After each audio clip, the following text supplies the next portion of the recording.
Hello, Heidi. How you going? Hi, Robert. Good studio you've got going on there. Yeah, do you approve of the glitter? It's amazing. Do you approve of the fox? Yes. What's the other book there? I know the light one. I think the retelling of a myth, I think, of Reynard the Fox. I need to get that. Yeah, well, you'll just have to come back to the bookshop where you were the other day, and Okay. and instead of signing mountains of copies as you were the other day, you can dive into the Reynard myth. But I didn't want to take away from your fox, but it's such a good mugshot of the fox, isn't it?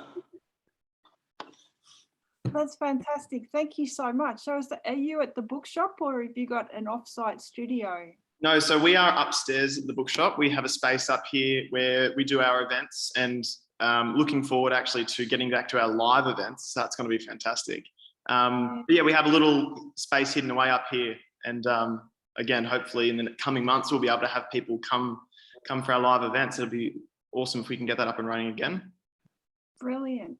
It's good to see we've had a few people stop by today, which is awesome. Obviously, we got to meet the other day, Heidi, which was great. Yes, and you remember Tom? Tom's got his camera on. Hi, Tom. Hello, Robbie. Hey, Tom, how are you?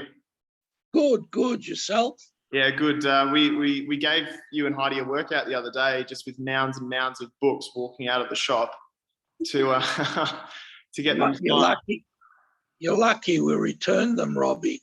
Yeah. There could have been a black market trade going on. I was going to distribute them. I was going to distribute them amongst my friends. It was very exciting though, because you guys coming through the other day was the first author that we've had come to the shop since actually, come to the shop and sign books or collect books pretty much since lockdown began. So it was a sign of good things. Yeah, it's good. And it was before the announcement. Heidi, what have you done since yesterday, since the Berlin Wall came tumbling down? Have you done anything exciting? Can I get back to you? No, I went to a cafe. I went to a cafe just before and had a coffee in a real cafe, and that was wonderful. Just a real simple pleasure, just to be welcome. I heard somebody on radio this morning as well say that it was just nice to be welcomed through a door. Yep. No, you're right. And it felt a little strange, didn't it? Because I think I was working and I thought everybody is hitting the beach and whatever, and you kind of feel like you were obliged to do something, and you're thinking, am I ready yet? So I think that was a very common feeling. But I said to somebody today at the bookshop, it's not the only day that we've got to do this. The beginning, it's not the end. It's important to keep sight of that. Now I'm recording today for everyone who can't make it. It's so good to see that some people have made it. What I should do is I'll just begin briefly by acknowledging the traditional owners of the land on which Eltham Bookshop stands. Before we begin, this is of course the Wurundjeri people of the Kulin Nation, and I pay my respects to their elders, past, present, and emerging. Heidi, it's so good to have you online today. Obviously we met the other day, but I'll take a quick opportunity to welcome some of the Ultimo Press Hardy Grant staff that have shopped in today, and anyone else who's joining us live. Of course, this discussion will be uploaded later on for friends and family and other readers. But welcome, Heidi. I'll introduce Heidi first as the author of this fantastic book, My Friend Fox. You could call it a memoir, but it is so much deeper than that. Heidi is an artist, creative workshop facilitator, mental health recovery advocate, social impact facilitator, and projects events innovator, who has been published with Westerly, Rag and Bone Man Press, Writers Victoria, and Inscribe. Heidi is the founder of Schizoaffective Inc., an established and trusted collective of creative advocates which aims at instigating world change from the grassroots by empowering those with diverse lived mental health experiences and backgrounds. And My Friend Fox is Heidi's first book. So congratulations, Heidi. How did it feel to have your first book in print? I actually need to say that it's my second book in print, because my first one was in primary school. I won an award for creating a book, and I can't tell you what it was about, but I won an award for a book and it went into the library for a couple of weeks. And so My Friend Fox is actually my second. So if anyone can find that, then Tom's black market trade on the street, it'll probably go for a high price. Yeah, so you've been writing. So you've been writing for a while then. Yeah, so I actually started off as a songwriter. So hi to all the musicians out there. My first storytelling experience through words was writing songs, and I guess that was stacked on top of writing poetry as a teenager. Teenage angst. Oh, we got to put it in poetry and make it rhyme. Yeah. That really appealed to me. So writing pages and pages of poetry about the universe and all these, how do you say that word? Esoterical stuff. And so writing, it's always been output for me, always. So input, you found it was a bit of a refuge. Yeah. And I found that writing songs and writing poetry, this is not my take on things, but I love it, that when you write songs, your page is your counselor. I'm sure a lot of novelists feel that way as well. And of course, you did all of the illustrations for the book too. Yeah, so before I did spoken word language, I did drawing language. So I drew my story and I drew my experiences. And got, a toolbox here. It's really heavy. Hang on. And what's in it? Oh wow, I haven't seen a liquid whiteout in a long time. So this is my favorite tool for getting through stuff. It's anyone without a camera on. It's a black fine liner pen. Yeah. 0.4, which is quite fine. And is that, Heidi, the fine liner with which you did the beautiful illustrations? There we go. That's the one. Incredible. Yeah, it's amazing. It's good to use a waterproof one so your tears don't smudge it. But yeah, that's the tool of the trade was a black fine liner pen. And so was it with my friend Fox that did the illustrations come first in that case? Some of them, yes, because what I consider the illustrations in the book, I actually call them my photographs. So when you're living on the streets or in psych wards or in some gnarly situations, your mind takes photographs of things, and anyone with PTS, that kind of thing, depression, you carry those images around etched in your mind for your whole life. Yeah. So for me, drawing those images out onto paper was like processing film. There you go. Because I was wondering, you talk extensively in the book about post-traumatic stress, especially as a result of the mental health institutions which exist to provide this healing, which you say in the book, sometimes, that fails in providing healing. And I wondered how those illustrations sustained you through some of those times. And taking those photographs, did you find it was processing it to have them drawn rather than kind of putting it into words? Yeah, so it's a bit like songwriting. When you get those words or that images on paper, or those images on paper, you it is healing, because you're not carrying them in your head and your heart and your soul. You can actually put them on a thing and carry the thing around. So if it's a song, you can carry the song around as a song. You don't have to keep reminding yourself of what happened. And it's the same with illustrations. Once you've drawn those experiences and those situations, I don't have to keep looking at them in my heart and my soul and my spirit. Yeah. So, and writing for me, for words, like I say, output for me, no worries. I can output words all day long, all night long, no worries at all. Reading, I'm not so great at. I struggle with processing reading, but writing and drawing and singing and composing, for me, that's just the tap's turned on, off I go. It's kind of art as therapy, isn't it? Yes, it's therapeutic. Oh, therapeutic, yeah. Yeah, I feel that healing does happen for anyone who expresses their inside world, because the inside world is equally as big and powerful and full of matter as the outside world. But when you've got a mental health reality, that inside world never gets validated and never gets seen and never gets witnessed. Yeah. And I feel that when you express that inner world through the arts, then it's validated and you're no longer, you know, carrying around this invisible stuff.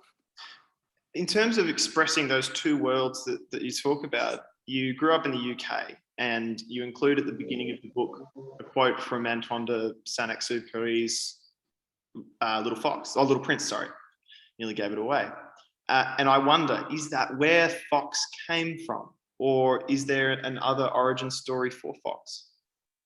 The Fox carries so many stories and so many braided narratives. And I actually did see a wild fox when I was living on the streets that caused an avalanche of change in my world. So on a very simple, plain, literal sense, that encounter with the fox really happened, and it wasn't a hallucination, and you know, things really changed in that moment for me. But the fox also carries the immigrant story, and it carries the wilderness story, and it carries a little bit about what it's like living on an earth that you never earned. Oh, that's really interesting, yeah. And it also carries mainly the mental health story of something like schizophrenia. Is a bit like the wild fox, is that we're trying to tame schizophrenia and we're trying to tame mental illness and cure it. Yeah. And it, you know, it opens up a lot of questions about why we're trying to cure and tame mental illness in its natural form. Cure is a very problematic word, isn't it? Yeah, you cannot cure trauma because the trauma has happened and the injury has happened. And anyone who claims they can cure mental illness, you know, show me the evidence of curing bad things happening to people. Yeah, exactly. And I, you know, it's interesting because you talk in the book about your first release from the acute adult psychiatric ward and how life was. I think you describe it as battling 3 time zones. And then there's this moment where you talk about, you know, you're being asked questions without question marks, and this idea that kind of schizophrenia is a self-fulfilling prophecy. But the thing that took me and led me through to the end of the book was when you say that you had to decide to kind of climb up into a place where you were grabbing the light rather than having it shined on you or shined in your face. Could you tell us a little about that journey of discovery where you decided or discovered that you needed to reassert control before kind of anyone could help, so to speak? Oh, Robbie, I love the fact that you've read my book and you've pulled things out that just, you know, that's above and beyond. Thank you so much. I feel like your question was actually the answer. Didn't need some circular logic in there, maybe. And it happens though, because these things, you know, they jump out of the pages, and you go on the journey. I think reading the book, you go on the journey with Heidi, you know, throughout the book, and there's this beautiful way of kind of answering. Sometimes a question doesn't have an answer, but that's a little bit more affirming, isn't it?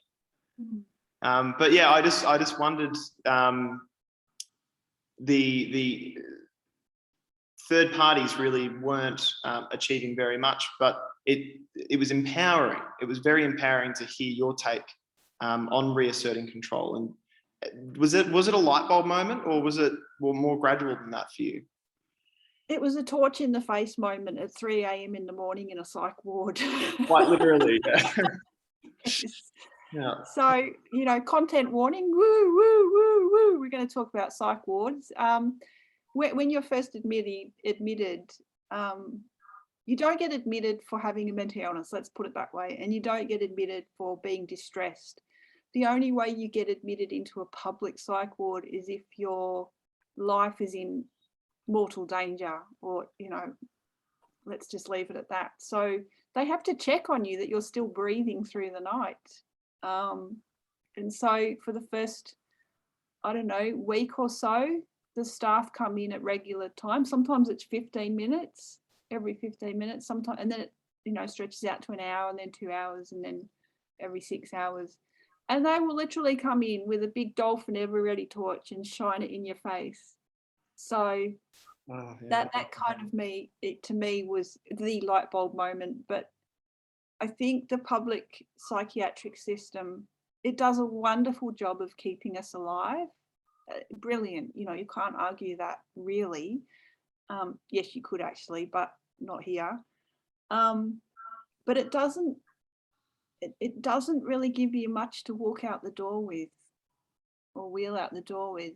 You know, it doesn't give you tools and techniques to go back to what you've just fled.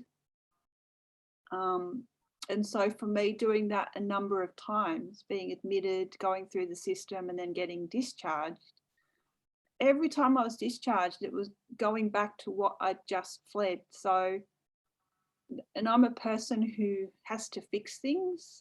You know, A to F isn't good enough to me. It has to be A to B. And how do we get from A to B? And I thought, you know, I need to look at this a little bit more creatively about my role in the world and in society and in the public psych system. And it almost felt like doing those first admissions was an apprenticeship. Yeah. Understanding the mental health system, because you've got to learn to speak the language of the psychiatric system. You know, they use words like dissipate and I don't want to bring and it up. you were saying the first time how you just wanted to get out of there, and so you're lying about your symptoms just to get out of there, and you get involved in the system, don't you? You know, and it's kind of like you learn it like a job in a way. Oh, absolutely. You know, and the only difference between a patient and a psychiatrist is the pay rate. yeah, that's right. I've heard that. Yeah, and it's quite interesting, and then eventually those decisions. There's lots of little decisions, isn't it?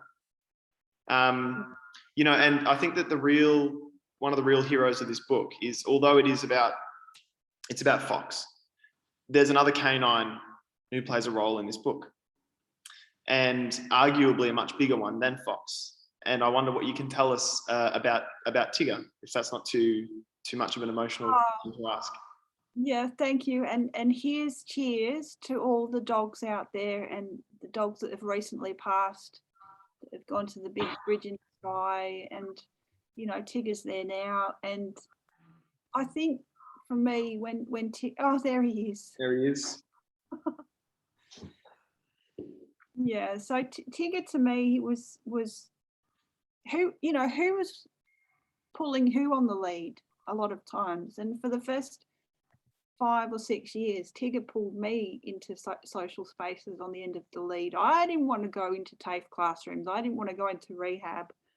I didn't want to go into, you know, the streets to go and buy potatoes. But Tigger kind of pulled me into those spaces and pulled me back into society.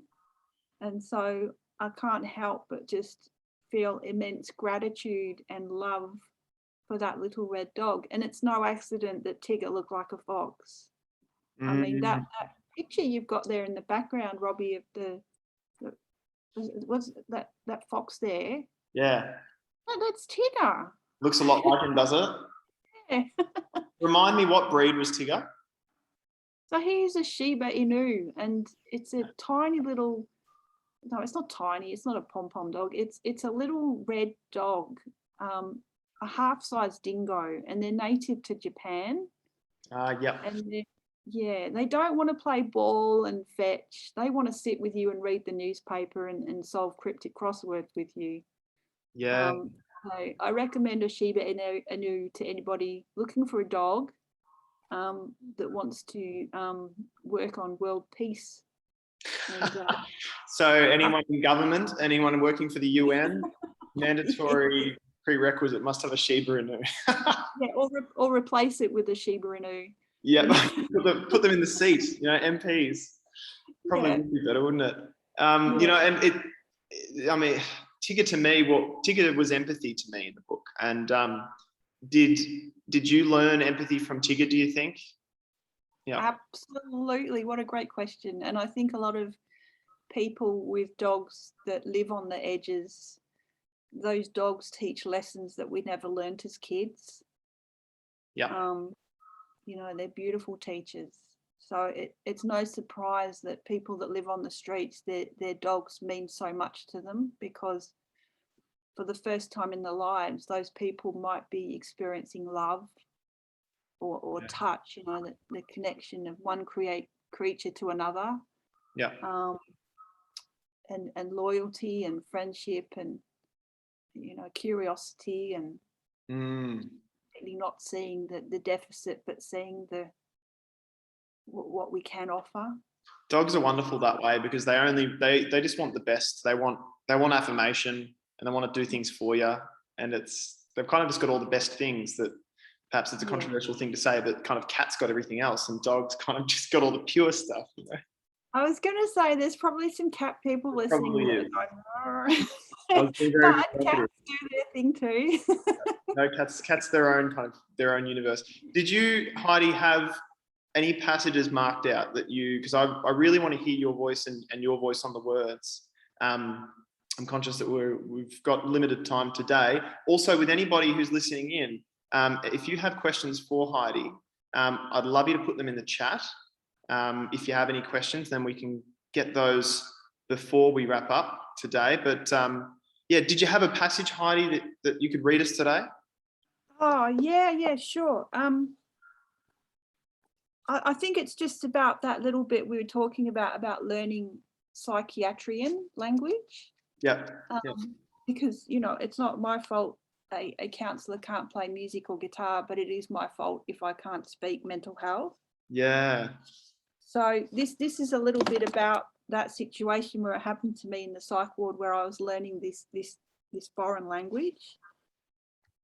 So it just goes for probably about 4 or 5 paragraphs. Perfect. Over the course of a few days, I realised that my efforts are succeeding with other patients, but not with the staff. They still have no interest in me. I need to tweak my style. I decide I must crack the code of the hospital, not just the people snared in its roots. Thinking more like a spy, I start to gather intelligence by participating in reconnaissance missions with other patients. Using my new Cockney charm, I persuade a few people on the cusp of being discharged to reveal the secrets to their success. Now, there's a swear word coming. Shall I say it or just beep it? Go ahead. Anything to fuck over the bastards is the attitude. Yeah, I reckon, I reply. It's like learning a foreign language, but I know it's necessary. My early attempts at subterfuge don't work. The doctor is more interested in the doc version of me in my file than the organic person sitting in front of him. I perform my routine over and over, each time tweaking a little more, seeing where the doctor flinches and where he folds. I listen to where his timber shifts from coniferous to angiosperm, brackets, needle-like to fruit-bearing, close brackets. Going into the office each Tuesday and Friday is another round of Shakespeare. But with the perseverance of mankind, I eventually make it to the next level, a big room full of doctors. Fantastic. Talking as though you're a spy. I love that. And because throughout the whole book, there's this idea that, like you say, about two worlds, kind of like you're in a foreign country, you know?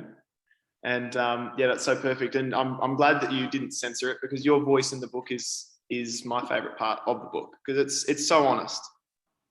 And I wonder if I can ask, before I go to questions in the chat, do you have any advice for anybody, perhaps if they're watching today or will be watching later on, if they've been through similar experiences? What would you say to them about writing those experiences down and even seeking publication? Oh my goodness. So you can be published through so many different ways that don't just involve a book publisher. You know, you can write a song, a 3-minute song, telling one of those stories and sing it at an open mic night. You know, people think that songs these days have to be about love and loss and, you know, lust and all that stuff, but nah. Beautiful songs. They're about the pain and oh, hey Tom. Tom, you're I'm booting you out, Tom. I'm booting you out. Yeah, it's gone. So I'm kind of glad it's Tom though. I'm sort of thought I'm on mute. Like, I can ask a question. I can ask you a question, Tom, if you want to be involved. That's okay. So it's expression, isn't it, Heidi? This is what you're saying. It's all about just having some way to express it. Yeah, get your story seen and heard and felt in as many different ways as possible, because we don't need to carry it around in our hearts and our souls and our spirit for the rest of our life. You know, and there's this beautiful saying by a pastor in the US that says, when you tell your story, you're actually giving the key to someone else's prison. And I love that. And I used to think about that in songwriting so much, that when I sang my songs about being sad and being trapped or being on the streets, or, you know, even the happier songs, it felt like that when people listened to my lyrics, they were imbibing their own story as well and thinking about their own story. And we just need to keep passing that on, keep on passing that right on. Yeah. There's a couple of questions. One on that topic, Heidi, from Mira. It's a question about love in the world, and is love missing in the human world, or is it just difficult to discover? Ooh, I need to see that one. It should just be there in the. Oh, it might have actually come direct, okay, but I can pop it in there. So is love missing in the world, or is it in there you go. form? Most recent in the chat, is love missing in the world, or is it just difficult to discover? Well, it's like dark matter, isn't it? Dark energy and dark matter. Apparently only 5% of the universe is observable matter, and the rest is dark matter and dark energy. There you go. And I feel that love is like that. Yeah, so it's there, but we just can't see it. Yeah, and fish can't see the water they're swimming in, so sometimes we can't see the love that we have, but let's feel it, you know. And until we can learn to measure love in some quantifiable form, does it really exist? You know, starting to go a little bit off track here, but I'm sure it does exist, but just not in an observable form. And things like that. I mean, not everything that's of value, which I think we're learning, perhaps as a country now, not everything of value needs to or should be quantified, should it? No, and the word that I like to use instead of love is compassion. Yeah. And I think, you know, one of my other favorite pieces of prose is the prayer of St. Francis of Assisi. Okay. And you don't have to be Christian to appreciate the words, because it says, may I seek to console than be consoled. May I seek to love rather than be loved. May I seek to understand rather than be understood. And I feel that that's that love, that compassion in action, is rather than seeking something coming at us, let's put out what we're seeking. Yeah, that's a fantastic way of putting it. I have a question from Bianca, Heidi, who asks, hi, Bianca. I hope it's okay to ask this, is Fox an embodiment of your dog Tigger? Yes, you're right, Bianca. So Tigger, we were talking just earlier that Tigger was a very foxy dog. He had the big red bushy tail, and when he used to run around the paddock chasing, you know, whatever he was chasing, he looked like a fox. And I was always worried that, you know, people were going to try and catch him and hurt him, because he used to run around like a little fox. And I'd be walking down the street and people would say, you got a little fox there. Not good in the UK, is it? But he was actually named Tigger because at the pound he used to jump up and down at the pound. And in the end, Tigger was looking for a friend and I was looking for a friend.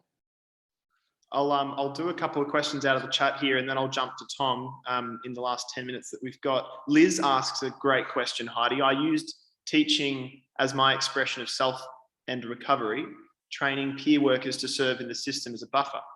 Would you recommend Fox as a helpful preparation for their work? Oh, thanks, Liz. Absolutely. Totally. Good. I think it should be on the school curriculum for everybody, because it just teaches. I think it teaches anybody about the psychiatric system as much as it teaches about mental health diagnosis. Yeah. And in fact, my friend Fox isn't about my diagnosis at all. You know, I don't rattle off the symptoms and recovery. So yeah, it's a completely different version of the mental health story.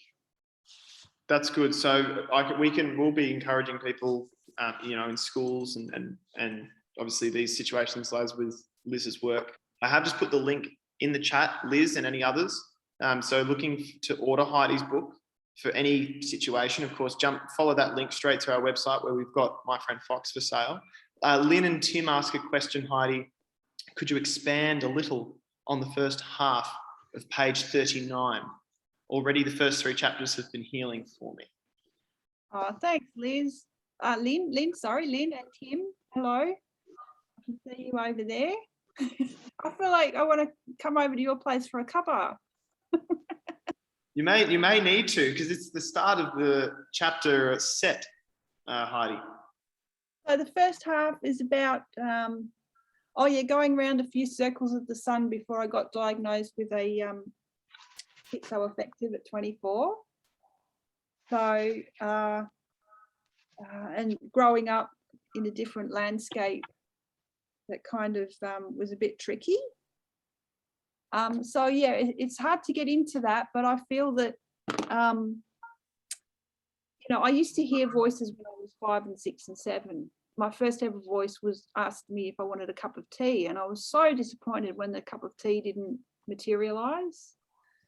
Wow. So I feel that, and all my struggles at school and socially, and those awful, you know, times where I was little and I just couldn't fit myself into society and into a human system. I think if that had been supported and acknowledged in those days, then I don't think I would have just popped up in a psych ward at 24. I think kids today have a lot more support from adults if they have learning difficulties and whatnot. Yeah. So it's kind of, it can happen. It's like you say, it could have happened in another country as well, but it was very formative, wasn't it? Yeah, I you know, you always wonder the trajectories of your life, and if things had been different, if you know the rain came on a different day, or flew, you know, lost the word I was going to use. Yeah, depends on how. Yeah, butterflies flapping their wings sometimes, you know. Yeah, absolutely. So, Tom, you've been patiently waiting with your hand up. Did you have a question, Tom? Oh, I haven't, but I'll just ask a question anyway. Firstly, Heidi, where do you get your energy from? Well, usually this glass is full of Diet Coke. I thought, during the book talk, I better drink water. Right. So caffeine. And I think the fact that I don't have kids and I don't have other responsibilities to put my energy on, Yeah. my focus and time and energy into my creative projects and advocacy and this sort of, but you know, I think maybe if I'd gone down the road of having a family and kids and all that stuff, I probably wouldn't have any energy left for this sort of thing. And also my faith, my spirit gives me a lot of unspoken energy. Because I've always found that with people who go through mental health issues, personally also, that, you know, it takes up so much of your time trying to look after yourself, and, you know, that you don't, I mean, my first real attempt at creativity was when I did Wild at Heart with you. And up until then, I just held down a job, which, you know, I mean, I really wish that I had that sort of energy to put in, as you know, as you're saying. Is Tom? But I'm very. You can't pour from an empty cup, can you? No, and I'm really appreciative for Wild at Heart, because it's just been a fantastic experience. Heidi, and my other question. Oh, go ahead, Tom. We just had 4 minutes, Tom, just so that. Yeah, sure. My other question was, what's next, Heidi? The film. Film? Yeah. Film. Let's get a filmmaker to pick it up. Okay. So the call's out there. If anyone knows a filmmaker, then have you got channels through Schizoaffective Inc. For that, Heidi? Yeah, so I've got this little not-for-profit arts organisation called Schizoaffective Inc., SCHIZY, which is an abbreviated version of the word schizophrenia. And so Tom and I, we're working on lots of projects to bring the arts to people in psych wards, in the psych ward system and in the public mental health system. So there's a lot going on with Schizoaffective Inc. We want to start the first lived experience led and managed healing farm in regional Victoria. So we're well on the way to doing that, because we really see the link between nature and healing for people with complex trauma. And we're not unique in that vision, but we're just, I think, a lot closer to seeing it come to fruition. And so that's going to be a fun ride. We also do, Mojo Festival for World Schizophrenia Day. And I also run a theatre company called Qualia Theatre, which is lived experience theatre, expressing human rights issues in public psych wards. That's awesome, Heidi. You're doing such a great job. I've just put the link of schizy.org in the chat. So if anyone wants to jump on that website, check it out. I hope you've been reading the chat, Heidi, because you've got so much love coming through in the chat. It's awesome to see. And we're in our last 2 minutes. So I just wanted to use the last couple of minutes here to, first of all, a huge shout out to Ultimo. Ultimo are publishing some awesome books at the moment, and relatively new on the scene as far as publishers go. So if you see an Ultimo spine anywhere, you have one sole moral obligation, and that is to buy it. But first of all, please go out and buy My Friend Fox. Christmas will be here before we know it, and we have plenty of signed copies. So jump on the website, follow the link in the chat, and you can secure yourself a signed copy or multiple signed copies of Heidi's fantastic book. We here at Eltham Bookshop will be reopening soon. Heidi, you got the exclusive look the other day.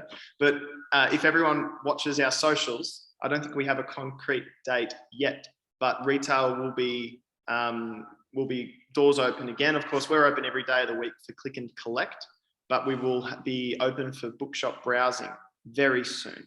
And everyone can then be filling stockings and buying books to go under the Christmas tree as well. And we really look forward to our in-person events so that in the future, Heidi, we can catch up again. But before Zoom closes me off, I just want to congratulate you and thank you so much for coming out today, and thank you, everybody. Thank you so much, everyone. Thank you so much for being here. It's just made my year. Thank you so much, Rob and Mira from Eltham Bookshop and Ultimo Press, my heroes. Thanks, everybody, and thanks for coming, Mandy. And enjoy the freedom that we all have now, everyone. Enjoy the rest of your weekend. Thank you. Bye-bye.